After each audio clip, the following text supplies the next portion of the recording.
Hi hello नमस्कार, मी काजल तुमचं मनापासून स्वागत करते ताईंनो आपल्या एका नवीन व्हिडिओमध्ये. बघू शकता ताईंनो, आज आपण सिंपल कुर्ती कटिंग बघणार आहोत. त्यासाठी आपण सर्वप्रथम कापडाची डबल फोल्ड करून घ्यायचे. बघू शकता व्हिडिओत दाखवल्याप्रमाणे. सर्वप्रथम आपण उंचीचं माप त्यात 2 इंच प्लस करायचे. उंचीचं माप प्लस 2 इंच करायचं आणि उंचीचं माप टाकून घ्यायचे. बघू शकता मी व्हिडिओत दाखवल्याप्रमाणे ही कुर्ती आपण 34 साईजची ताईनो कटिंग करतोय. बघू शकता आपण आता यामध्ये शोल्डर टाकतोय. शोल्डर टाकलेली आहे 6 इंच. पुन्हा एकदा लक्षात घ्या ताईनो.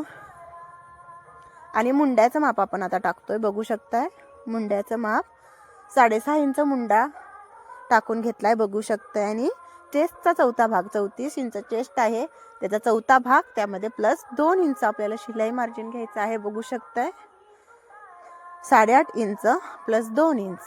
तुम्ही 2-1.5 तुम्हाला हवं त्या अंदाजानुसार तुम्ही घेऊ शकता ताईनो. त्याचबरोबर आता आपण ताईनो चेस्टचं माप टाकलं की कमर उंचीचं माप टाकायचं आहे आणि सीट उंचीचं माप. कमर उंचीचं माप इथं 14.5 इंच आलेलं आहे आणि सीट उंचीचं 18.5 इंच माप आलेलं आहे. बघू शकता ताईनो. अशा पद्धतीनं कमर उंची आणि सीट उंचीचं माप टाकल्यानंतर आपण कमरेचा चौथा प्लस 2 इंच आणि शीटचा चौथा भाग प्लस 2 इंच असं आपण माप टाकून घ्यायचंय. बघू शकता ताईनो. अशा पद्धतीनं इथं सीटचं माप आहे. सीट घेर आहे 32 इंच. 8 प्लस 2 इंच इथं माप टाकलेलं आहे सीटचं. बघू शकता. आणि कमर आहे 28.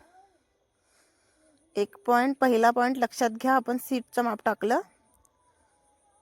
बघू शकता अशा पद्धतीनं आपण मुंड्याचा आकार देऊन घ्यायचा आहे. बाहेरचा आकार आणि आतल्या बाजूचा आकार म्हणजे फ्रंट साईडचा आणि बॅक साईडचा. मुंड्याचा आकार आपण 1.5 इंचावर देतो बॅक साठी. त्याचबरोबर गळा रुंदी 2.5 इंच घ्यायचे आणि आपल्याला गोळ जितका गळा खाली हवा आहे तितका आपण मार्जिन टाकून घ्यायचं. इथं मी 5 इंच गळा घेतलेला आहे आणि गोल आकार देऊन अशा पद्धतीनं आता कट करून घ्यायचे आपल्याला. बघू शकताय व्हिडिओत दाखवल्याप्रमाणे ताईंनो. जर तुम्हाला काही समजलं नसेल तर ताईंनो कमेंट करून सांगा, मी त्याचं नक्की उत्तर देईन. बघू शकताय खूप सुंदर असं कुर्ती कटिंग आपली म्हणजे एकदम सिंपल आहे. अगदी इझिली तुम्ही 5 मिनिटात कोणत्याही मापाची याच पद्धतीनं फक्त आपल्या प्रत्येक जे माप आहे त्यात म्हणजे चौथा भाग प्लस 2 इंच घ्यायचे. बघू शकताय तुम्ही बारकाईने ताईनो. बघा इथं मी शोल्डरचं मार्किंग करून घेते, ते कट करते व्यवस्थित प्रमाणे. अशा पद्धतीनं तुम्हाला हवा तो गळ्याचा शेप देऊ शकता. इथं मी फ्रंटसाठी गोल गळा आखून घेतलाय आणि बॅकसाठी मी चौकोनी गळा काढून घेणार आहे. बघू शकताय तुम्ही अशा पद्धतीनं गळ्याचा सुद्धा आकार आपण देऊन घ्यायचा आहे. खूप ताईनो सिंपल आहे. 34 साईजची कुर्ती आहे. शोल्डर आहे याची 14 इंच. बघू शकताय.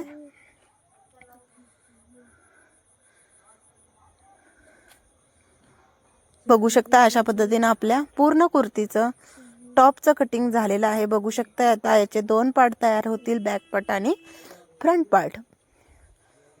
ताईनं व्हिडिओ बारकाईनं बघा म्हणजे लक्षात येईल. अशा पद्धतीने आपण जो एक पार्ट आहे आतल्या बाजूचा तो पार्ट आपण काढून घेतला आहे. आता हा आपण जो फ्रंट बाजू आहे त्याला आपण जो मुंड्यामध्ये कर्व शेप दिलेला असतो तो बॅकपेक्षा 1 इंच कमी असतो. 1 पावणा 1 असं सुद्धा असू शकतो आपल्या साईजनुसार. तो आपण आता मुंड्याचा आकार कट करून घ्यायचा आहे. व्हिडिओत दाखवल्याप्रमाणे बघू शकता अशा पद्धतीनं जो मुंड्याचा आकार दिलेला आहे तो एक्स्ट्रा तो आपण फ्रंट भागासाठी कट करून घ्यायचा आहे. काही अवघड नाही ताई, तुम्ही घर बसल्या अगदी मस्तपैकी सिंपल कुर्ती डेली वेअरसाठी अशी शिवू शकता. बघू शकता अशा पद्धतीनं कट करून घ्यायचं.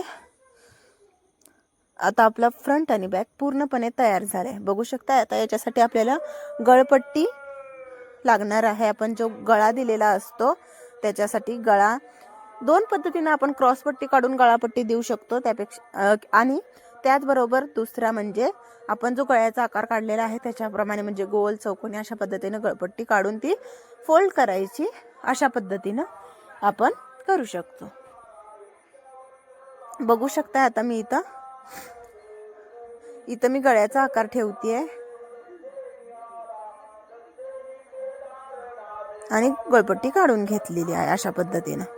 आणि त्याचबरोबर आपण आता स्लीवचं कटिंग बघणार आहोत. इथं स्लीव्ज कटिंग करताना ही 10 इंच लांबीची स्लीव्ज आहे, बघू शकताय.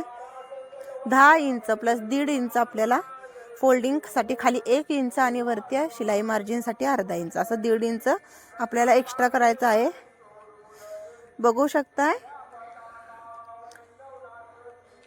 छातीचा चौथा भाग वजा अर्धा इंच असं आपल्याला कापडाची घडी टाकून घ्यायची, बघू शकताय. आणि वरून 3 इंच खाली यायचंय. लॉंग बाही आहे आपली, वरून 3 इंच खाली यायचंय उंचीच्या. आणि फिश कट देऊन घ्यायचंय, बघू शकताय. आणि खाली दंड घेऱ्याचं माप प्लस 2 इंच आपल्याला एक्स्ट्रा घ्यायचंय. खालच्या बाजूनं दंड घेऱ्याचा निम्मे अधिक 2 इंच शिलाई मार्जिनसाठी घ्यायचंय अशा पद्धतीनं. पुन्हा एकदा ताईने लक्ष देऊन बघा, आपण स्लीव्ज मध्ये काय केलेलं आहे, पूर्ण उंची प्लस 1.5 इंच शिलाई मार्जिनसाठी एक्स्ट्रा घेतलेला आहे. 3 इंच खाली वरच्या भागापासून 3 इंच खाली येऊन भाईचा आकार देऊन घ्यायचा अशा पद्धतीनं. फिश कट फ्रंट आणि बॅक असं अशा पद्धतीनं अशा आपल्या 2 स्लीव्ज तयार झालेल्या आहेत.